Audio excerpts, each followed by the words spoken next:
आपके पास। आप क्या डिबेट करोगे? आपसे आपको जब भाजपा कार्यालय से संदेशा आएगा तब डिबेट करोगे। कीजिए, आप युवाओं के भविष्य पर कीजिए, झूठ मत बोलिए। डिबेट करोगे। गद्दारों के लिए डिबेट करो। विनय सिंह जी, अब देश के गद्दारों विनय सिंह जी, आप प्रूफ कीजिए कि मैं जो डिबेट कर रहा हूं इसकी एक लाइन भी भाजपा कार्यालय, संघ कार्यालय, वीएचपी कार्यालय या किसी भी कार्यालय से है। प्रूफ कीजिए, जाने नहीं दूंगा। आपने टोका, कुछ नहीं सुनूंगा। पहले माफी मांगिए कि विद्यानाथ झा जी, मैंने जो कहा वो मेरी गलती थी, या आप प्रूफ कीजिए। किसी के पास नहीं जाऊंगा विनय सिंह, सिर्फ माफी आप और स्क्रीन पर रहेंगे और मैं रहूंगा। किस तरह की माफी? आप न भारत पर मेरे शो पर और मुझ पर सवाल उठा रहे, प्रूफ कीजिए। किस तरह की माफी? आप न भारत पर मुझ पर और मेरे शो पर सवाल उठा रहे, प्रूफ कीजिए, नहीं तो माफी मांगिए। माफी मांगिए, नहीं तो प्रूफ कीजिए। मैं कह रहा हूं माफी पार्टी के झूठा प्रवक्ता है।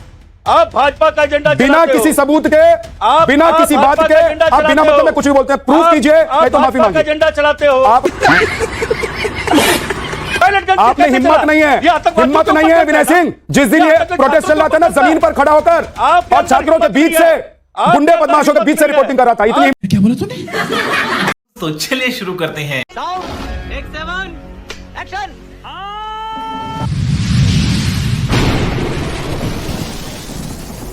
नमस्कार दोस्तों, स्वागत है आप सभी का मेरे आज के इस नई वीडियो में। दोस्तों, आज के डिबेट में विनय सिंह बिट्टू ने गोदी एंकर को बहुत ही भयंकर तरीके से धोया है।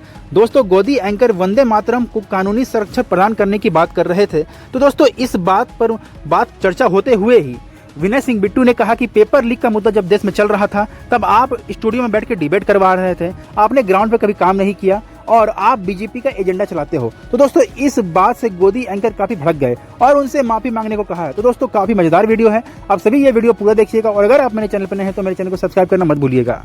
आइए देखते हैं, मजा आएगा। मैं वंदे मातरम पर डिबेट कर रहा हूं, आप अलग लाइन पर चले। जिस दिन अमेरिका, पीएम मोदी, बाकी चीजों पर डिबेट करूंगा उस दिन आप भर भर के बोलिएगा। आज वंदे मातरम पर पूछ रहा हूं, उसका जवाब दे दीजिए। आप क्या डिबेट करोगे? आपसे आपको जब भाजपा कार्यालय से संदेशा आएगा तब डिबेट करोगे। प्रूफ कीजिए, आप युवाओं के भविष्य पर झूठ मत बोलिए। डिबेट करोगे। कोई नहीं बोलेगा। डिबेट करोगे। विनय सिंह जी, देश के गद्दारों के लिए डिबेट करोगे। विनय सिंह जी, देश के गद्दारों विनय सिंह जी, आप प्रूफ कीजिए कि मैं जो डिबेट कर रहा हूं इसकी एक लाइन भी भाजपा कार्यालय, संघ कार्यालय, वीएचपी कार्यालय या किसी भी कार्यालय से है। प्रूफ कीजिए, जाने नहीं दूंगा। नहीं तो माफी मांगिए। क्या बोला तूने? माफी मांगिए या प्रूफ कीजिए। आप सुनिए। अरे कुछ नहीं सुनूंगा, कुछ नहीं सुनूंगा। विनय सिंह, विनय सिंह मेरी बात सुनिए। विनय सिंह मेरी बात सुनिए। विनय सिंह मेरी बात सुनिए। कुछ नहीं सुनूंगा, कुछ नहीं सुनूंगा। पहले माफी मांगिए कि विद्यानाथ झा जी, मैंने जो कहा वो मेरी गलती थी, या प्रूफ कीजिए। किसी के पास नहीं जाऊंगा विनय सिंह, सिर्फ माफी आप और स्क्रीन पर रहेंगे और मैं रहूंगा। किस तरह की माफी? आप न भारत पर मेरे शो पर और मुझ पर सवाल उठा रहे, प्रूफ कीजिए। किस तरह की माफी? आप न भारत पर मुझ पर और मेरे शो पर सवाल उठा रहे, प्रूफ कीजिए, नहीं तो माफी मांगिए। माफी मांगिए, नहीं तो प्रूफ कीजिए। मैं कह रहा हूं माफी मांगिए, नहीं तो प्रूफ कीजिए। प्रूफ कीजिए, बिल्कुल नहीं, बिल्कुल प्रूफ कीजिए। आप प्रूफ कीजिए, जो है प्रूफ कीजिए। पार्टी से सवाल नहीं कर, आप प्रूफ कीजिए। मुझे मत सिखाइए सवाल कैसे क्या करना नहीं करना है। आपने जो बोला है वो प्रूफ कीजिए। आप सवाल नहीं करते। माफी मांगिए। आपने पूछा, माफी मांगिए। सरकार से पूछा, माफी मांगिए विनय सिंह। पूछा, विनय सिंह माफी मांगिए। विनय सिंह माफी मांगिए। बर्बरता हुई है, नहीं तो बोलिए कि झूठे हैं आप। बिल्कुल नहीं, नहीं तो बोलिए झूठे हैं आप। समाजवादी पार्टी का झूठा प्रवक्ता है आप। बोलिए, आप बोलिए समाजवादी पार्टी का झूठा प्रवक्ता हूं मैं। झूठे हैं आप बोलिए समाजवादी पार्टी का झूठा प्रवक्ता हूं मैं। तो जानते ही हैं आप एजेंडा भाजपा का। आप बोलिए कि आप समाजवादी पार्टी के झूठा प्रवक्ता हैं। आप भाजपा का एजेंडा बिना किसी सबूत के, बिना किसी बात के, आप बिना मतलब में कुछ भी बोलते हैं। प्रूफ कीजिए, नहीं तो माफी मांगिए। एजेंडा चलाते हो। आप रहेंगे स्क्रीन पर और मैं रहूंगा स्क्रीन पर। आज बाकी किसके पास जाऊंगा ही नहीं मैं। आप भाजपा का, आप प्रूफ कीजिए। आपने कहा कि आज जो मैं डिबेट कर रहा हूं ये बीजेपी ऑफिस से है। आपने कहा कि फलाना जगह से आया है, मुझे कमांड मिला है। प्रूफ कीजिए, नहीं तो माफी मांगिए। मैं प्रूफ कर रहा हूं, बोलने देंगे तब तो प्रूफ करेंगे। करिए। मैं बोलने देंगे तब तो प्रूफ करेंगे। आपने क्या ये जो बर्बरता पूर्वक हुआ है, सब इधर उधर नहीं, प्रूफ कीजिए। आपने कहा अरे मेरे जैसा तो आपने हिम्मत नहीं है, हिम्मत नहीं है विनय सिंह। जिस दिन ये प्रोटेस्ट चल रहा था ना, जमीन पर खड़ा होकर और छात्रों के बीच से, गुंडे बदमाशों के बीच से रिपोर्टिंग कर रहा था। इतनी हिम्मत होती तो दिल्ली में 20 तारीख को दिखाई देते। माफी मांगिए, नहीं तो बोलिए कि मैं झूठा प्रवक्ता हूं समाजवादी पार्टी का। आप बिल्कुल थे। आप बोलिए कि मैं समाजवादी, बोलिए मैं विनय सिंह बिट्टू समाजवादी पार्टी का झूठा प्रवक्ता हूं जो खोपड़ी तोड़ साले तो मुंह में आता है बोलता हूं। मैं गैर जिम्मेदार प्रवक्ता हूं, मेरे पास कोई सबूत नहीं होता, उसके बावजूद मैं बोलता हूं। और नहीं तो माफी मांग लीजिए, न भारत से, विद्यानाथ झा से और मेरे शो के तमाम दर्शकों से। क्या भाजपा का एजेंडा चलाते हैं? प्रूफ कीजिए। आप बोलिए, प्रूफ कीजिए। आप बोलिए, प्रूफ कीजिए। आप भाजपा का एजेंडा आप प्रूफ कीजिए। आप भाजपा का एजेंडा चलाते प्रूफ कीजिए। आपने प्रश्न किया? मैंने अमित प्रश्न शाह किया, से प्रश्न आपसे किया? तो प्रश्न कर रहा हूं।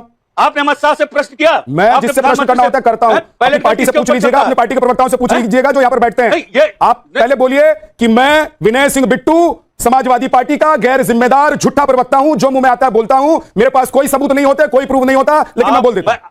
आप नहीं तो माफी मांगिए। आप भारतीय जनता पार्टी का एजेंडा चलाते हैं। प्रूफ कीजिए, आप भारतीय जनता पार्टी प्रूफ का कीजिए। एजेंडा चलाते विद्यानाथ हैं। झा सीना ताने खड़ा है आपने आपके प्रश्न सामने, किया? प्रूफ कीजिए। अमित शाह से ठीक है, समझ गया। प्रूफ कीजिए। आपने अमित शाह जी से प्रश्न किया? सबूत दिखाइए। माननीय गृह मंत्री से प्रश्न किया? सबूत छात्रों दिखाइए के कि ऊपर आज जो मैं डिबेट कर रहा हूं, आपने कहा कि ये बीजेपी बर्बरता दफ्तर से आया है, इसको प्रूफ कीजिए, नहीं तो माफी मांगिए। चिट्टी पिट्टी गुम, आप प्रूफ तो है ही। चेहरे का रंग देख लीजिए, शीशा मंगवाइए। कौन नहीं जानता है? शीशा मंगवाइए। क्या भारतीय जनता है पार्टी? कोई आप सामने? भारतीय जनता पार्टी आपके सामने कोई है? शीशा मंगवाइए और चेहरे का रंग देखिए, क्या? उतर गया है चेहरे का रंग। डॉक्टर मुमताज आलम रिजवी, लोग तो देख प्लीज भी नहीं पा रहे। आप रुक जाइए, आप नहीं तो लोग तो फिर मजबूर हो। रख दूंगा आप स्क्रीन तो पर, किसी को नहीं मजबूर आने दूंगा, फिर बोलूंगा माफी मांगने के लिए। क्या बोला तूने? अश्विनी मिश्रा जी, राष्ट्रगान आप कह सकते हैं। राष्ट्रध्वज की तरह अगर राष्ट्रगीत को भी कानूनी कवच मिल रहा है तो इसमें सियासत हो रही है, धार्मिक एजेंडा चलाया जा रहा है, एक तबके के साथ अन्याय किया जा रहा है, जबरदस्ती किया जा रहा है, थोपा जा रहा है, या देश के लिए यह गीत तो लोग गाते रहे आजादी के वक्त से, तो उस गीत को कानूनी जामा पहनाया जा रहा है। क्या दिक्कत है इसमें? आप लोगों को दिक्कत है? आपकी पार्टी को दिक्कत है क्या? विद्यानाथ जी, कैसी आयरनी है कि जिस पार्टी ने ये गीत दिया, जिस स्वतंत्रता सेनानियों ने ये गीत दिया, आज ये नैरेटिव चलाया जा रहा है कि उनको दिक्कत है। और नलिना सिंह ने बिल्कुल सही कहा, जिसको वंदे मातरम से दिक्कत है उसको देशद्रोही की श्रेणी में रखा जाना चाहिए। मैं इसे पूछना चाहता हूं कि क्या ये हेडगेवार को, गोलवालकर जी को देशद्रोहियों की श्रेणी में रखेंगी क्योंकि उनको वंदे मातरम से दिक्कत थी। दूसरी बात आपने ये कही, ये बड़ी अच्छी बात कही आप। विद्यानाथ जी, कि ये एक जो वंदे मातरम को कवच मिल रहा है उससे लोगों के अंदर देशभक्ति की भावना जागेगी। तो आप ये कहना चाह रहे हैं? मैं ये नहीं कह रहा हूं, मैं ये कह रहा हूं कि इससे नहीं, मैं सुन लीजिए, मैं फिर दोहरा देता हूं, कोई बात नहीं अश्विनी, मैं ये कह रहा हूं कि अगर किसी गीत से, किसी गान से लोगों के भीतर देशभक्ति की भावना जगती है और वो देश के लिए एक स्तुति है, भारत माता के लिए स्तुति है, तो उसको अगर कानूनी जमा पहनाया जा रहा है या राज्यसभा से उस बिल को पास करा लिया गया है तो खुश होना चाहिए ना कि हाँ भाई चलो ये तो वो गीत है ना हमारा, जिस गीत से हम आजादी के आंदोलन को चलाते थे, लड़ाई लड़ते थे आजादी के लिए। बात तो सही है। विद्यानाथ जी, हम अपने पेरेंट्स के चरण स्पर्श करते हैं, पैर छूते हैं, सम्मान में छूते हैं। क्या आपको लगता है उसके लिए कानून बनाने की जरूरत है कि माता पिता के पैर छूना अनिवार्य है? वो भी क्या बढ़िया था गुरु। उन लोगों को जो वंदे मातरम का हमेशा से विरोध करते रहे हो, जो अपने माँ बाप का सम्मान न करते हो, अपनी माँ का सम्मान न करते हो, वो इसको एडवोकेट करें, मुझे समझ में नहीं आता, सिर्फ पॉलिटिकल एजेंडा लगता है। दूसरी बात, आपने भाई इसी देश में माता पिता बुजुर्गों के लिए कानून बनाना पड़ा है कि उनके बाल बच्चों को उनका ध्यान रखना पड़ेगा। पुलिस थाने से अगर आपकी माता है तो आपको भी फोन आया होगा, या पिताजी हैं, बुजुर्ग हैं, 60 साल के पार हैं, तो फोन आया होगा अगर उत्तर प्रदेश में रहते होंगे कि भाई आपकी माता, आपके पिता या आपकी माता ठीक है या नहीं ठीक है। आप गोल पोस्ट चेंज करके डिबेट से मैं गोल पोस्ट नहीं चेंज कर रहा हूं, आप माता पिता पे गए, वापस आ जाइए राष्ट्रगीत पर। मेंटेनेंस बिल का वंदे मातरम बिल से कोई लेना नहीं। ठीक है, वंदे मातरम पर ही है। हमारे सीआरपीसी 125 में बहुत पहले से है, बहुत पहले से है, उसका इस सरकार से लेना नहीं है। वंदे मातरम को रविन्द्रनाथ टैगोर जी ने पहली बार 1890s अराउंड में गाया था, कांग्रेस के पहले अधिवेशन में कांग्रेस ने बिल दिया था। तब रविन्द्रनाथ टैगोर जी ने बोला था कोट अनकोट, ये वंदे मातरम गीत जो है हमारा देशभक्ति का गीत है, इसको राष्ट्रीय मान्यता मिलनी चाहिए। हालांकि इसके पहले 2 स्टेंजा मैंडेटरी होने चाहिए, बाकियों को मैंडेटरी करने की जरूरत नहीं है। वंदे यही नहीं, अभी और सुनिए, मातरम को वंदे मातरम आप बोल रहे हो कि आप क्या राष्ट्रीय कवच शब्द का इस्तेमाल किया आपने। आपका कहने का मतलब है कि वंदे मातरम अभी तक कोई राष्ट्रीय कवच नहीं ना, वंदे मातरम कवच बोला मैंने। हाँ, कानूनी कवच वंदे मातरम पास कोई कानूनी कवच नहीं था। वंदे मातरम गाना क्या नहीं गाते थे? देखिए ना, अभी आदिल हसन कह रहे हैं कि नहीं गाएंगे, आदिल हसन कह रहे हैं जेल में चले जाएंगे, नहीं गाएंगे। बोलिए, उन पर नहीं थोप सकते आप। वो कह रहे हैं आदिल हसन कि आप जबरदस्ती कर रहे हैं, वो मिट्टी को चूमेंगे, वो मिट्टी को माथे में लगाएंगे, लेकिन वंदे मातरम गाएंगे, लेकिन अपनी मर्जी से गाएंगे। आप जबरदस्ती नहीं कर सकते कि आज वंदे मातरम गाया जा रहा है तो गाओ, नहीं तो जेल चले जाओगे। अभी आप मुझे समझाएंगे कि अभी के बिल में वंदे मातरम में क्या परिवर्तन आया है? आपने तो बिल पढ़ा होगा। हाँ, बिल में क्या परिवर्तन है आप बताइए ना। जो सुरक्षा कवच आप दे रहे हैं वंदे मातरम, उसमें क्या रूल्स बनाए गए, क्या मैंडेटरी किया है? मैं आपको बता रहा हूं और देखते भी रहिए, स्क्रीन पर लगातार चला भी रहा हूं, मुझे लग रहा है स्क्रीन आप नहीं देख पा रहे हैं, लेकिन मैं आपको बता दे रहा हूं कि भाई अगर वंदे मातरम को राष्ट्रगान की तरह, राष्ट्रध्वज का जो सम्मान करते हैं उसकी तरह अगर आप उसका सम्मान नहीं करेंगे वंदे मातरम का, तो 3 साल के लिए आपको जेल हो सकती है, बिल्कुल जुर्माना हो सकता है। अभी जो बिल है उसके अनुसार वंदे मातरम का सम्मान हमेशा से था। अभी जो बिल है वो ये कहता है कि वंदे मातरम के सारे स्टेंजा गवर्नमेंट फंक्शंस में गाना मैंडेटरी होगा। ये बड़ी अच्छी बात कही आप। अगर आप नहीं गाते हो तो ये बिल पहले पास हो चुका है। नहीं नहीं, हाँ ये पास हो चुका है, इसी बिल की बात कर रहा हूं मैं कि ये जो बिल है उसके वंदे मातरम की इंसल्ट बर्दाश्त नहीं होगी। वंदे मातरम की इंसल्ट तो पहले भी बर्दाश्त नहीं होती थी, पहले भी कानून थे कि वंदे मातरम का इंसल्ट नहीं कर सकते थे, मैंडेटरी भी था पहला स्टेंजा गाना, बाकी 6 स्टेंजा मैंडेटरी नहीं थे। विषय सिर्फ इतना है कि आपने एक ऐसा कानून ले आए, फर्ज करो उदाहरण के तौर पे कि अब झा साहब जो है कोर्ट में 2 बटन की जगह 3 बटन लगाना मैंडेटरी करेंगे, पहले 2 बटन मैंडेटरी थी, तो ये नया कानून आ गया कि झा साहब को कपड़े पहनाने का कानून आ गया कि झा साहब अब कोट पहना करेंगे। गलत एग्जांपल है अश्विनी भाई, गलत एग्जांपल है, पार्टी लाके दे रही है, गलत एग्जांपल है अश्विनी भाई, ये गलत एग्जांपल है। आप इतने विद्वान व्यक्ति हैं, इस तरह से एग्जांपल मत दीजिए, कोई अच्छा एग्जांपल ढूंढ के लाइए, तब तक मैं आऊंगा फिर आपके पास। सुबोई जी आप कुछ कहना चाह रही हैं जल्दी से? चैनल को सब्सक्राइब करो पहले, हाँ जल्दी करो, मुझे